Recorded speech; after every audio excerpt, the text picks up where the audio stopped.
ngene iki. Sampeyan iso dadi ratu niku mergo tak coblos rai sampeyan. Gong, kowe le omong malah dadi masalah iki. Cerewet kowe meno. Untal jasmu sisan.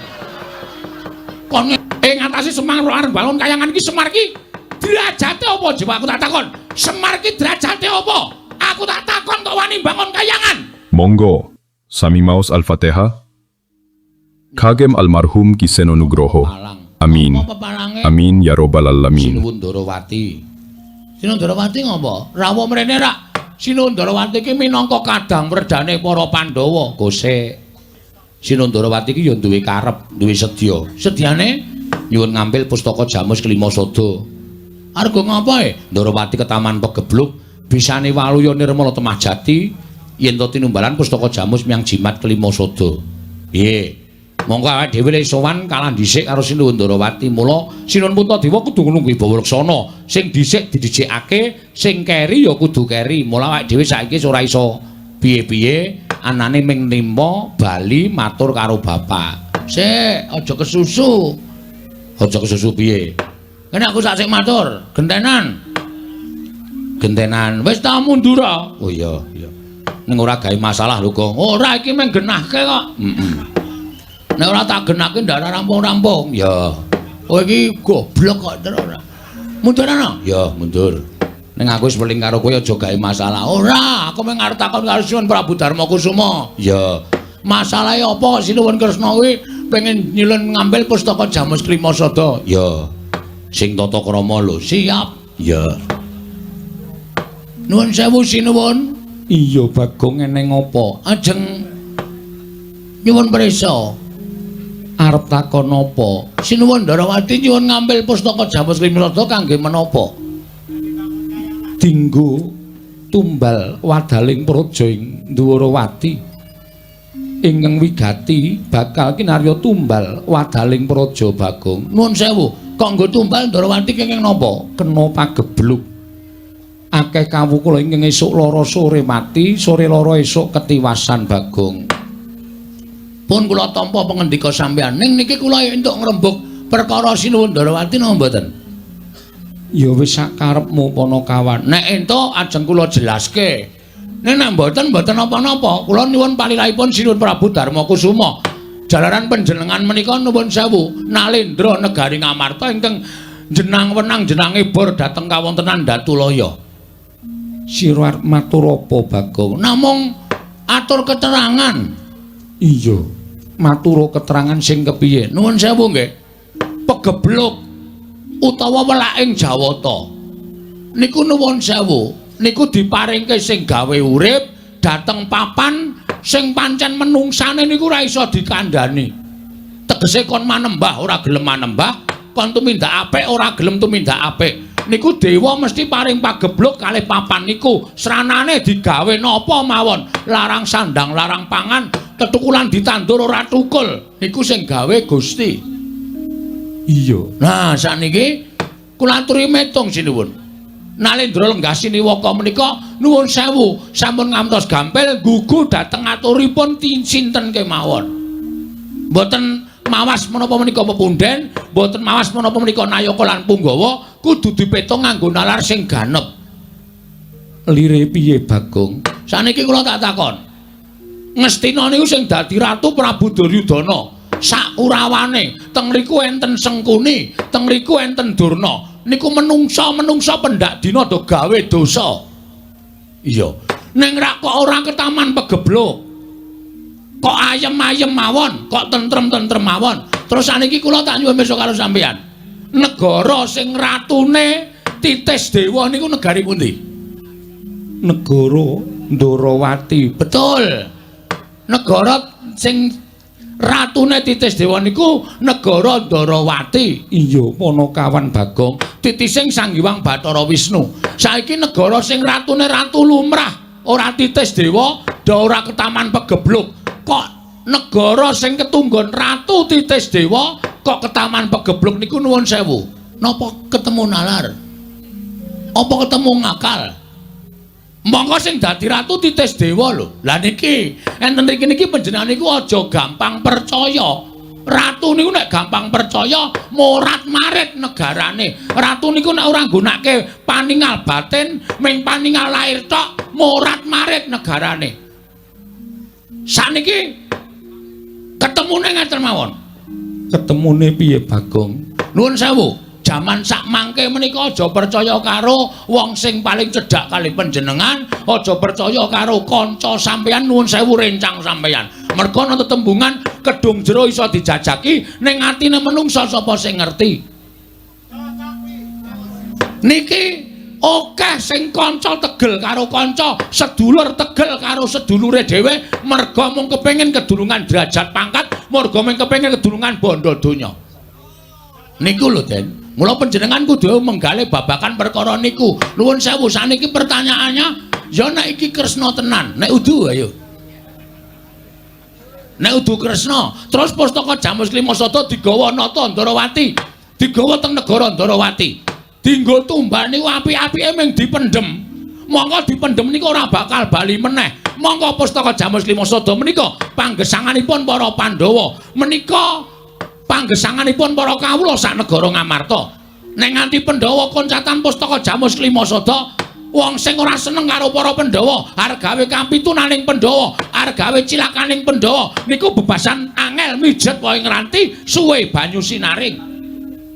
Monggo pusaka wis kebaca dadekke tumbal. Sampeyan wis ora duwe pusaka Jamus Klimasada, wong sing ora seneng karo Pandhawa gawe cilakaning Pandhawa gampang. Goleki Kresna sing gawa wis ora ana, merga nuwun sewu niki mung gaweane wong. Napa sampeyan mboten percaya, mboten cilaka?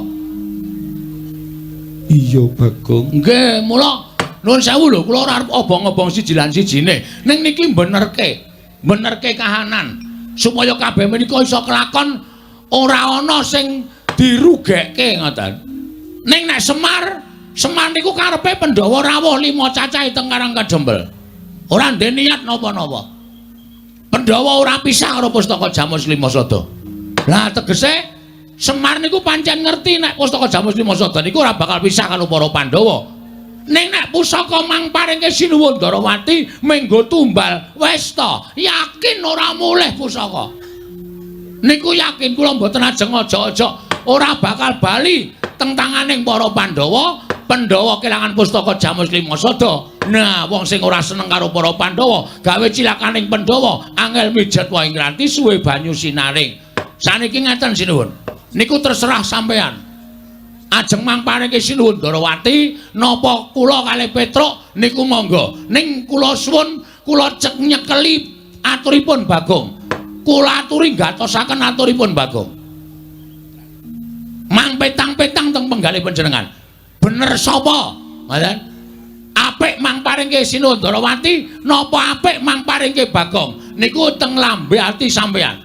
Nek apik mangparingke Kresna nggih mangparingke Kresna, nek apik mangparingke Bagong nggih mangparingke Bagong. Ning nggih niku nek diparingke Kresna menggo tumbal, nek diparingke Bagong ora pisah karo para Pandhawa prapteng Karang Kadempel. Ngoten mawon. Ngatos-atos lho. Saniki akeh wong nyewake sandangan wayang wong.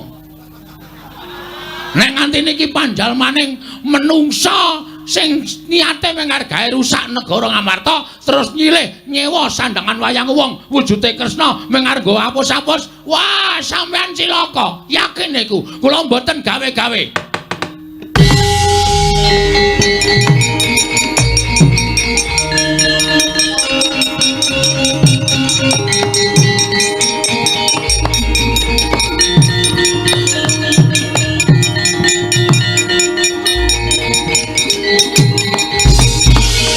Manus maring jajalan sukertaning bawara iblis lanat. Bagong. Ponokawan Bagong. Mudiar kowe. Aku ora iso omong karo kowe to, rasa sok gawe masalah. Ora sok gawe perkara. Lho, kowe ngunek-unekke sinuwun Ndarawati kakangne nesu. Terus? Kowe kakangne sapa? Kakangne Bagong. Kakangne nesu kok kakangku ora nesu. Anggo ngopo aku nesu ngewahi karo kowe? Dewangi terus. Ponokawan Bagong. Wonten dawuh. Aku tak takon karo kowe gage wangsul ngopi takonku andi pertitis. Derajatmu ya apa? Derajatmu ya apa? Batur, kok ngene kok ratu. Nggih batur lah ya Ponokawan. Ponokawan ki papane ngendi? Teng ngisor. Kula menika namung kere. Kula menika namung Gedibal 17. Ing atase derajatmu ki wing batul kok dlangap-dlangap ucap mundur wili kaya grojokan. Kowe wani ngias Maranata Ndwarawati kuwi adikku lanang. Terus. Wah aku diwangi terus. Aku suwe-suwe tratapane. Terus wae wangsulan ora apa-apa. Nuwun sewu, kula niku mboten ajeng wantun, kula niku mung nglereske. Kula niku mung benerke, ning cocok mboten. Nek pustaka Jamus Lima Sada niku ajeng dibeta teng Ndwarawati nggo tumbal niku mung dipendhem. Nggih ta? Monggo nek dipendhem niku ora bali. Kula ngemutke sinuwun Prabu Darmakusuma aja nganti gampang maringake pustaka Jamus Lima Sada. Napa kula ngenten iki salah? Salah. Salah kula nggih napa? Kowe salah ora nyawang karo derajatmu. Nuwun sewu, Mas. Saniki kula tak takon, sampeyan iku titahe sapa? Titahe sing gawe urip. Kula ya titahe sing gawe urip. Kowe karo aku ki padha, Mas. Sing bedake mung derajat karo pangkat. Ngoten. Nek di mata Tuhan kita itu sama. Sama-sama manusia. Aja sok tumindak kaya ngono kuwi, aja sok ngelokke kowe kere, kowe Gedibal, kowe ki mung welek nyolok mripat. Dosa, Mas. Tandane dosa sampeyan aja gagas kaya ngene iki, aja ngunekke kawula sing elek kaya ngene iki, aja ngunekke kawula sing ringkih kaya ngene iki. Sampeyan iso dadi ratu niku mergo tak coblos rai sampeyan. Gong, kowe le omong malah dadi masalah iki. Cerewet kowe mena. Untal dasmu sisan. Kon ngewangi ora gelem malah meden-medeni wis kowe cengok. Alah denane bacot wani ya bacot nyemplung kali. Wis terus ya mengkari ndodok. Lho. Kok mengkari ndodok piye ora? Samane ngunanake karo Bagong kleru. Napa kula kluput? Kula ngemutke ratu Gusti kula. Napa kula kleru? Kula ngemutke ratu Gusti kula. Prabu Puntadewa niku ratu Gusti kula. Nek ratu Gusti kula enten napa-napa nganti cilik lara gedhe mboten wonten terus sing mbayari kula ben sasi sapa? Kula wajib ngemutke ratu Gusti kula sing kleru. Apa kaya ngene iki dianggep salah? Salah perkara derajat pangkat, derajate nggo endi, pangkate nggo endi? Kula tak takon karo sampean. Sapa-sapa arep digetak, sapa-sapa arep digetak. Dumeh dadi ratu galak. Tangger iki wis saiki ayo. Muni ya. Ombo-ombonan cangkem. Ombo cangkemku kasih. Sero suaraku kok. Lho ora lho iki tenanan. Sing tau nek kowe meneng wae kok kakangne nesu-nesu iki ngopo? Mergo aku tresna karo adikku lanang. Terus? Kowe tresna ora karo aku? Nek kowe tresna kowe muni ngono iki, Tru. Men aku marem, Tru. Amoh, oh setan iki. Ora gelem muni ngono to? Ora. Kowe wani ngasmane Kyai Prabu Ndrawati padha karo wani karo Nata Mandura Prabu Baladewa. Kowe wani ngelani jadane Kyai Prabu Ndrawati padha karo kowe wani karo Nata Mandura Prabu Baladewa. Kowe ngila karo kahananmu. Ing ngatasi Semar arep bangun kayangan iki Semar iki derajate apa jawab aku tak takon. Semar iki derajate apa? Aku tak takon kok wani bangun kayangan.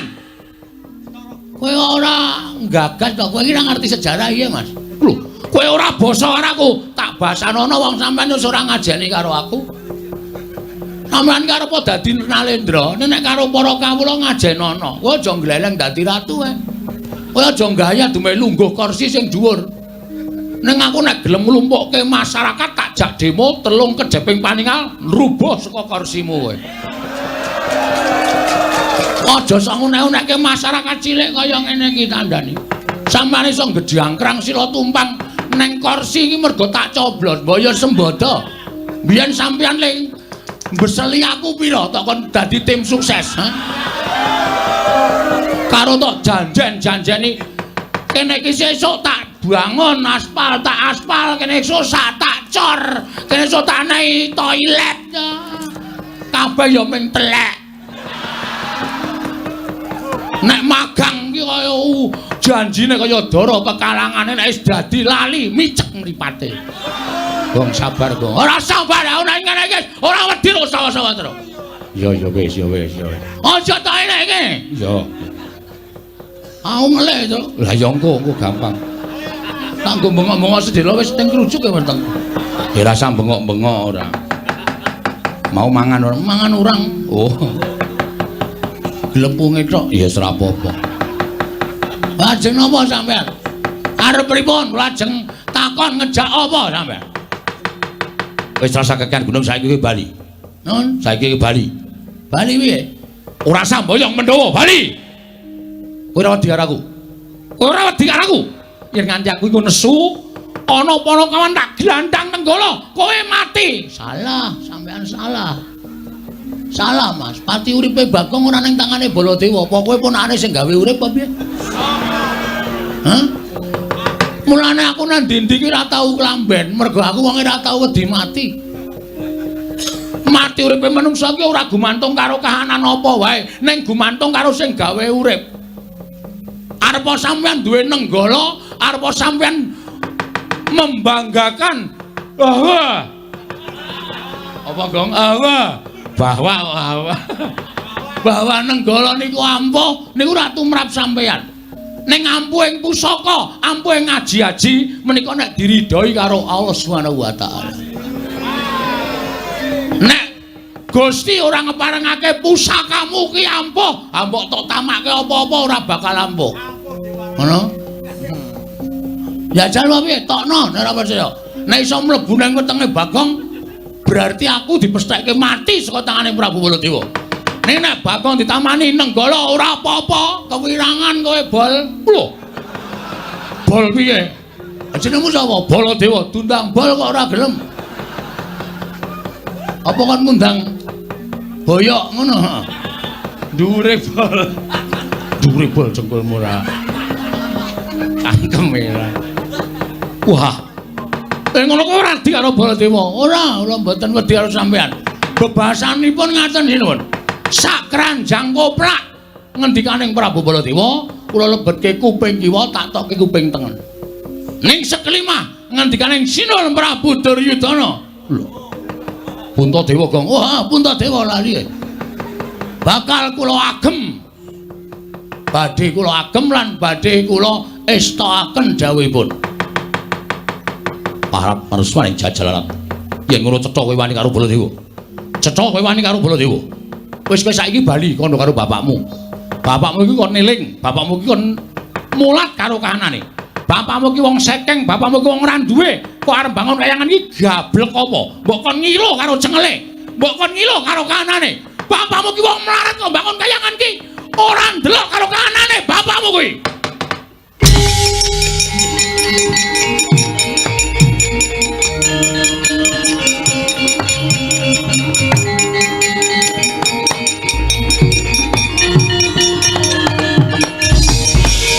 Bong, nganggo sopan lho.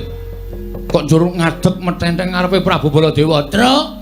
Iki wis kelewat ukuran menungsa iki. Tegese piye? Sing dinyak udu aku neh, ning babe. Babe sapa? Babe Semar. Ayah. Ngono. Ame Bagong kok nyebut kok ayah ora. Bapak Semar. Bapak ki wong sing paling tak hormati, Truk. Piyai sapa ngendikake bapak ki tangan tengene sing gawe urip. Mula sapa sing wani karo bapakne kuwi bakal entuk hukum sing ora ana pangapura selawase urip. Siji, bakal nampa rekoso uripe, angka loro lawanging kanugrahan ditutup. Wong urip ning donya iki nek lawanging kanugrahan ditutup, arep ngopo wisan? Wis ora duwe pengarep-arep apa-apa. Mula nek nganti bapakku dieceh karo Ratu Mandura sing jeneng Baladewa iki. Baladewa iki aku ora trima to. Gong iki malah dadi geger kriwikan, dadi grojokan, geguyon, dadi tangisan. Nek kowe ora wani mulya. Mulya ala. Kalakonane dhewe nang kene. Edan malah nyemprot-nyemprot idune. Aku urung raup to. Hus. Prabu Baladewa. Piye? Kowe aja sak kepenakmu dhewe ngonekke aku. Rada mundur sinuwun. Iya. Mundur apa tak nesoni? Iya. Wis ngene iki ra wedi sapa-sapa. Karepmu piye? Kowe ngonekke aku kaya ngono. Karepmu piye kowe ngonekke bapak? Melek mripatmu kowe. Kowe ngonekke bapak wong sekeng gedhi bal 17, wong elek nyolok mripat tok sawang saka ngendi, ha? Aku wis ra nggo basa-basanan karo kowe. Percuma kowe tak basani. Wong kowe iki duwe derajat, duwe pangkat. Ning kowe ora ndek unggah-ungguh, ora ndek tata krama. Kowe ora mbasani karo Bagong. Monggo kudune kowe basa karo aku. Tuwa aku mbangane kowe, ning kowe batur, ning aku wong tuwa. Gong. Ben pokoke kudu tak luwih sero pokoke. Ana sero volumeku tak gedhekke. Terus saiki kowe ngecek karo bapak wong sekeng. Tak tonton saka ngendi aku tak takon. Kowe takon wong semene iki sing do kerep ndelok wayang. Kowe ngerti nek bapak iki ora wong kene, bapak iki dewa. Sang Hyang Ismanta ya, Tru. Ismaya, ha? Ismaya. Ismanta apa Ismaya? Ismaya. Oh ya Ismanta tukang cukur. Ha iya. Sang Hyang Ismaya kuwi kakange Bacara Guru. Apa ta sambabe bapak kok medun ning jagat? Sebabe apa, Tru? Ambo. Kuwi ora donge kok dalem nerangke ora. Mergo bapak ki gandrung karo kerukunan lan katentreman. Bapak gandrung karo keayeman. Bapak gandrung karo kerukunan ana ing jagat moh dadi dewa. Bapak ki nek gelem dadi dewa kae nang kayangan paling dhuwur. Kae bintange 3. Saiki kok iso nguneke bapak ki wong kere. Saiki tak takon, asalmu saka ngendi to, Mas? Hah? Kowe saka negara Mandura. Ning kowe mbiyen ki disingitke nang Widara Kandang. Diakoke anak Demang. Kowe mbiyen jaman nom-nomane mikul garu, mikul ruku, golek ramban, golek suket. Nggo makani wedhusmu ning Widara Kandang. Barang saiki kowe dadi ratu kok glelengmu minta ampun to, Bol. Mbok sadar diri. Kowe iki asale saka desa. Wong iki aja ninggal karo lanjarane. Wong iki nek ninggal asal mula bukane duwe derajat ora suwe, duwe pangkat cepet tetel, duwe bondo donya asat saben dina. Niku tenan aku ora goro, ya, Tru? Heeh. Wis bali ngono. Saiki ngene, aku wis kesel nyuwara iki. Sermu piye aku tak takon? Lho, sermu piye? Karepmu apa? Aku manut. Aku kasar ya wani, alus ya wani, padangane wani, petengane apa meneh? Lho, nantang petengan. Wah, santai tenan kowe. Tak leboni linggis, tak leboni wesi, tak leboni paku, tak leboni saking wesi wetengmu. Wah, genep setahun kowe buka toko besi. Oh, disantet kok malah buka toko besi ra ya seneng malah ora. Ayo ngopo? Iblis. Ayo metu Jawa. Nek pancen wani karo Baladewa, diteter sepiro kekuatane Bagong. Oke, ora nang kene papane wong nanti. Metu Jawa. Gelandang negara legane adu pate. Ayo, ayo.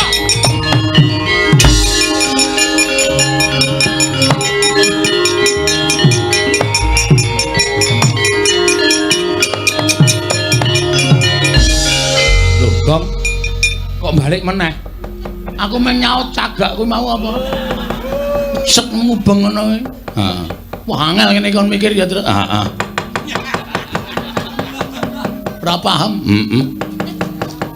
Bagong piye kabul kawusanane? Kula tak metu mawon mungsuh Prabu Baladewa. Lah kok ora sida matur. Wis lak jame mungkin ndak dikira kewengen iki wis 11:30 Tru. Ayo ngoyak Baladewa kok malah nang kono yo.